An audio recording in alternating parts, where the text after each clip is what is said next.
Hello and welcome to Monster of the Week. Today we're talking about gods. In most fantasy worlds, gods have a domain of some kind. Usually it's a concept such as light, death, war, or life, but it can also be something a little more specific such as the sea, storms, forests, or cities. Whatever a god's domain is, it draws power from that thing and the worship of that thing. The two are interconnected in a profound way that makes the god more or less a manifestation of whatever their domain is. Depending on which version of D&D we're talking about, and which world, cosmology, or timeline we're choosing to follow, there are a ton of different ways for gods to be represented at the game table. But generally speaking, the more specific their domain is, the less powerful they are. For example, a god of storms is likely going to be more powerful than a god of sea storms, who is going to be stronger than a god of hurricanes. And theoretically, you can follow this train of logic to places as broad or as specific as you want.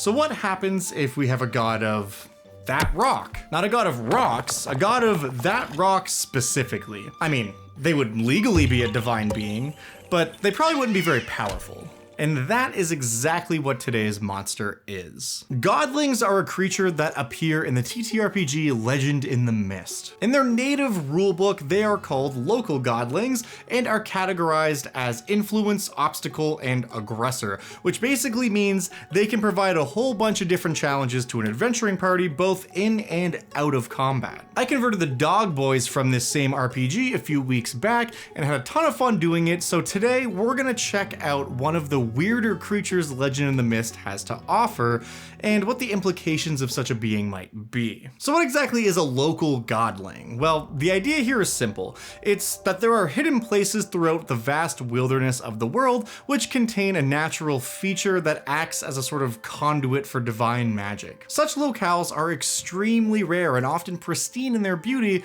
but they possess enough magical energy for one reason or another that in much the same way some of the major gods were born into the multiverse, a little godling is born who then claims domain over their patch of forest. These creatures can appear as literally anything, but are usually a reflection of their domain. A godling born to a forest might appear as some kind of woodland critter, while a godling native to a mountain might appear as a lizard-like being, or possibly even some kind of small sentient rock monster. And while these creatures are not physically very mighty, they are still literally gods, even if they're a smidge on the small side, meaning that they have an extraordinary amount of power while inside of their domain. This power is concentrated into a single object, usually a small bead, fragment of rock, or gemstone that the godling keeps with them at all times. This charm, as the godling calls it, is an incredibly powerful magic item that channels whatever fragments of divinity are given off by their tiny domain. If the godling loses it, they lose a large portion of their power, so they're obviously very protective of the thing and will stop at nothing to get it back if it's taken or lost. This also means the godlings have some wild stuff going on with game stats, so let's take a minute and talk about that for a minute. Legend in the Mist is a very different system from Dungeons & Dragons, and the local godling is a bit of a weirdo stat block even by Legend in the Mist standards. As I explained in the Dog Boys video, these creatures have a list of things they can do when you fail a check against them, whether it be social interaction, combat, or something else entirely, and the things the godling can do range from inconvenient to completely devastating, and that is a major piece of what I had to go on for my 5e conversion of the monster. If it's trying to keep things low-key, it can give itself the hidden 3 status, or it can figure out why the heroes are intruding into its domain and potentially become upset if it doesn't like the answer. In D&D terms, that's gonna equate to expertise in stealth and proficiency with insight. Pretty straightforward. If things escalate, it can do a little roar, which seems almost cute until the ground around it starts to shake, alluding to the true power possessed by this little guy. That feels like an intimidation proficiency, but we're just getting started because the next thing it can do is give someone a quest to fulfill. This could be literally anything the godling demands, which is sure to have dire consequences if ignored by the player, but might actually yield something positive if they go through with it, depending on the situation. I mean, it could be a godling just being a jerk. But getting a quest in Legend in the Mist isn't simply just, oh, you have to go do this thing. There are goals that evolve with your character as you mark either progress towards their end or abandon as you move on to other things. So receiving a quest from a godling has some pretty serious implications for a character depending on how the GM wants to play it and how intense or dire the quest turns out to be. In D&D, we don't have that kind of quest tracking mechanic really, but there is a spell that more or less fulfills the spirit of what's going on here, and that spell is Geish. Geish is a fun spell that more or less forces you to do a thing on behalf of the person who cast it on you, but it's not a literal compulsion like Dominate Monster is. You simply take 5d10 psychic damage once per day when you do something contrary to the task bestowed upon you. Depending on what level you are, that might be a pain in the butt, or it could be certain death, but either way, it's probably in your best interest to pursue the goal set forth by the caster of the spell, lest your brain explode.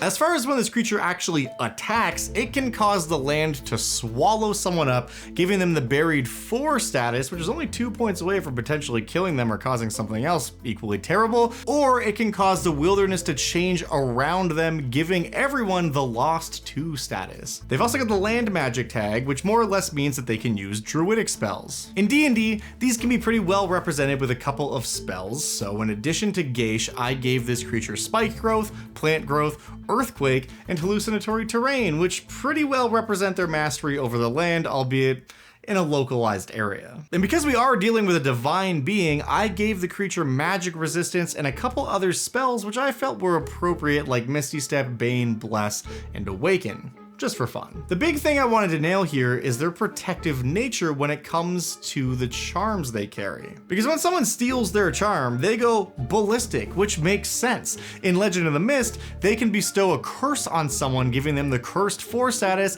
and cursing them to always be thwarted by whatever type of land the godling calls home. So in D&D, that's gonna be a straight up bestow curse spell. Easy peasy. I also gave them a reaction called Protect the Charm, which allows them to immediately move and try to grab their charm back from someone who takes it away, going all Gollum about it. The biggest thing I had trouble with when converting this monster was actually figuring out what CR it should be, because in Legend of the Mist, challenge rating is kind of a thing, but the game is really designed for characters of all power levels to be able to interact in a meaningful way without it just coming down to how much damage anything can do. And with this creature, on the one hand, they're physically pretty weak, but on the other hand, they can cast Earthquake, which in D&D is a level 8 spell. Ultimately, the CR system is more like a guideline anyways, but I landed on a CR of 11 because it can be pretty nasty in the right or wrong circumstances. Altogether though, I do think this is a really fun little creature that can be surprisingly powerful and a little bit goofy. You know how much I love a goofy little guy.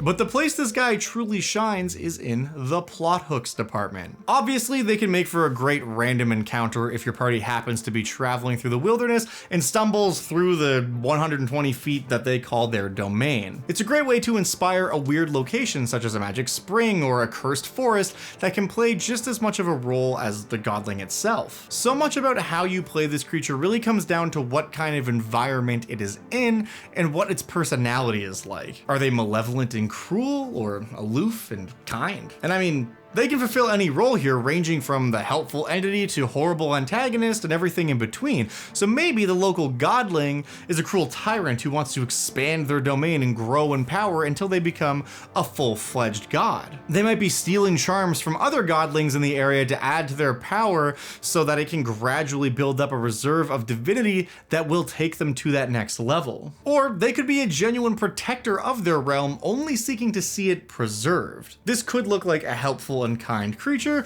or it could also be someone who's sort of crazy, like a micro god can't be expected to know the ways of the world. This little guy just wants to keep his forest safe, and that mismatch of expectations and conduct could be very fun as a trope to play off of in terms of how this god might treat visitors to its realm. You could also rip off that one episode of Avatar: The Last Airbender and have the godling be sort of a protector deity of a small town. Maybe the villagers leave offerings to it and it uses its power to keep forces that would harm the village at bay. but there's some kind of tension here. Maybe it's getting too callous with the villagers, and what was once a trusting relationship has become a relationship built on fear. Or maybe the godling's power is waning and it doesn't know why. So the party members, who might even all be from the village, are sent on a quest to discover what's going on with the missing god powers. Maybe it's linked to that aforementioned tyrannical godling who wants to ascend. Or maybe it's because the godling's charm has been stolen by somebody. Retrieving a stolen charm to save your village by restoring power to a local godling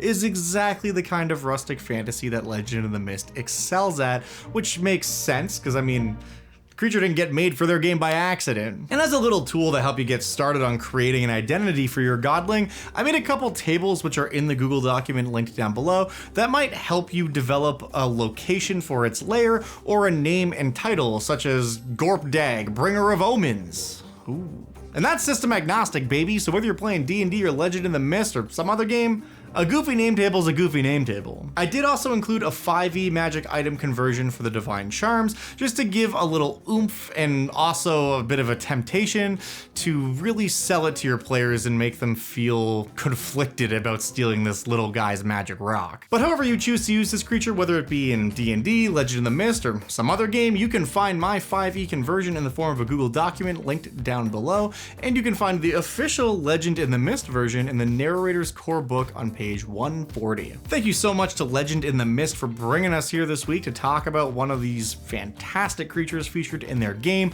If you want to check out Legend in the Mist for yourself, now is an amazing time to do so, and you can make that happen by clicking on the link in the description down below and heading over to their website. I know, the future is now. The books are set to ship in May, however the PDF is available now, and if you buy the physical copy of the game, you get the PDF right away, so you can start playing immediately. They've also got some very cool acorn-shaped D6s that come in a little scroll case, which adds a nice touch to the rustic fantasy vibe.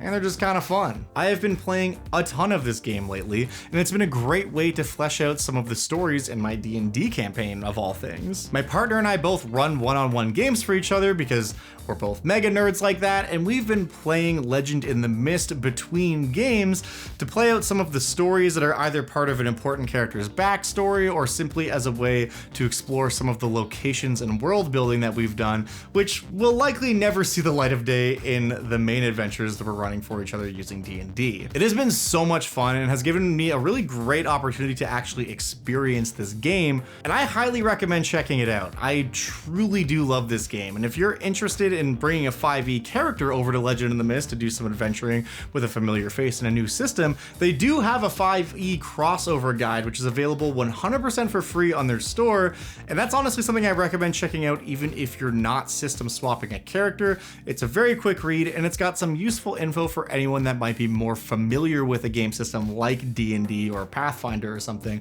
when going into a system such as Legend in the Mist. Anyways, as always, I look forward to hearing about how the Godlings might make an appearance in your tabletop game of choice. And as always, I guess I already said that, but as always again, thank you for watching.